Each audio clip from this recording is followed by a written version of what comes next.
it's late in my corner of the world, but I just couldn't sleep. I needed to share something with you guys. I've been reflecting about this, and I caught myself doing it yesterday. So I said, I need to share this. So during my cancer journey, I realized that a lot of people sometimes they would say, oh, I don't want to share that with you because you're going through something worse, or I don't want to bother you with that because you're going through cancer. Or so a lot of people would compare and would diminish what they were feeling, because in that moment I was going through something worse. So at the same time, I was comparing my cancer with other cancers that were maybe more aggressive or worse than what I had, which was colon cancer. I didn't feel legitimized to share so much about my journey, because I got lucky and I didn't lose my hair, or I don't know. For example, recently I had a friend that went through this much more complicated cancer, and she lost a couple of organs. So I felt like, well, she lost a spleen and a kidney and part of this other organ. Like, I only lost a rectum. So I felt diminished in my journey.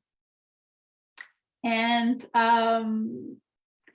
yesterday, it was so obvious. I was having this conversation with somebody with a foundation for cancer awareness, and I was having a discussion with her because I want to share my journey and how I stayed resilient and enthusiastic during the whole thing. But I don't want to share it from the perspective of, I don't want to share just another inspirational story. I wanted to share the framework of resiliency and the tools that helped me stay enthusiastic during that journey. When I say enthusiastic, a lot of people looked at me like, are you crazy? But I was able to do that using this tool. So I wanted to share that. But this person, head of this foundation, while I was sharing, she shared, well, I went through brain cancer. So in the moment I was like, well, brain cancer trumps colon cancer. So I realized in that moment, I totally started in a way backpedaling. I started being a hot mess in that moment during that conversation, because and that was so silly of me, because I don't even know what's her story. So my story was valid. So all that introduction, because I really wanted to talk about why comparing our feelings or journey is not helpful most of the times. So when you are coping with something difficult in your life, it is common that someone says, oh, it could be worse, right? And sometimes you might feel yourself thinking, well, at least I don't have it as bad as that person. And when you compare your own pain and other emotions to others, that is not always helpful. And there are ways that comparison can be helpful to gauge your progress, or sometimes when you want to determine what would be a more congruent action or appropriate action in certain situation. But most of the cases, compare leads to despair, right? Comparison can actually prevent you from growing. It can prevent your self-compassion. And it might, make it more difficult to empathize with other people. So we have to realize that people experience things differently, right? A lot of people, have you ever heard that phrase, we are all on the same boat? Well, that's not really true, because we don't have the same boat, right? But we are all under the same storm, right? People have different resources and experiences that play a role on how they deal with pain. So just as all of us, we experience joy in different ways, not everybody experience pain in the same way.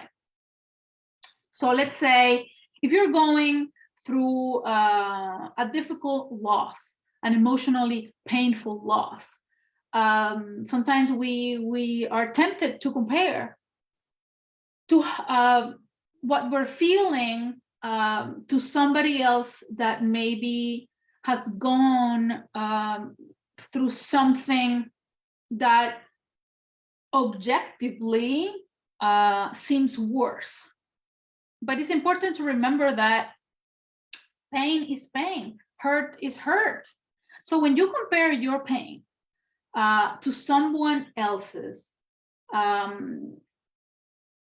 it only serves to minimize what you're feeling. So for example, you might think that you don't have the right to be upset about something because someone else is going through something worse. You might feel like you don't have the right maybe to feel lonely because you have more friends and family than another person in the same situation. What I'm trying to say is that someone else's experiences do not negate your own, right? It's not a competition. In some cases, when we compare our feelings, the only result is just to minimize ourselves, right? And another thing that we're doing sometimes is it's avoiding our feelings rather than face our feelings and emotions. It is easier sometimes to dismiss it, right? To dismiss them, saying, well, it's not as bad as it could be. And this could be a form of toxic positivity, right? I used to do a lot of this, a lot of toxic positivity in the name of this false sense of optimism, right? So you don't have to hide or reject your negative feelings in the name of this, false sense of optimism. It just keeps you from facing your feelings. And even though, somebody else's situation might be worse than your situation, it doesn't mean that you are not experiencing very real, very valid emotions. You are allowed to feel upset or disappointed, and other people that are feeling also their own pain and disappointments, those experiences do not diminish or eclipse yours. One of the things that I have learned during my personal development journey is that negative emotions carry an important message, right? And when we try to not feel them, because this is what we do, right?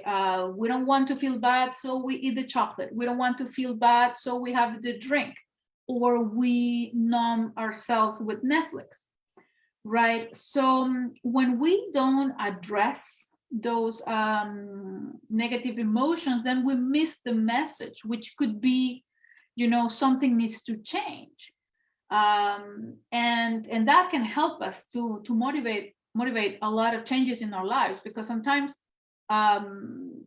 every negative emotion carries a message, and if we lose the message, then we cannot change either the way we are looking at things, that perspective, or the way we're going about a certain things, the procedure. This is something I learned with Tony Robbins. But everybody deserves help, right?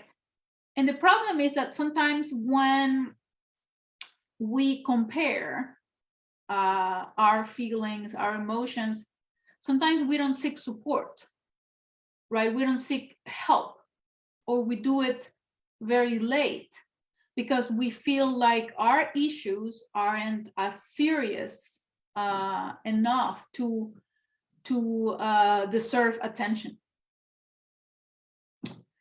And this could happen also, a lot of people, they might feel that they don't have any reason to feel depressed, or when they compare their life to somebody else's, to seem to have it worse.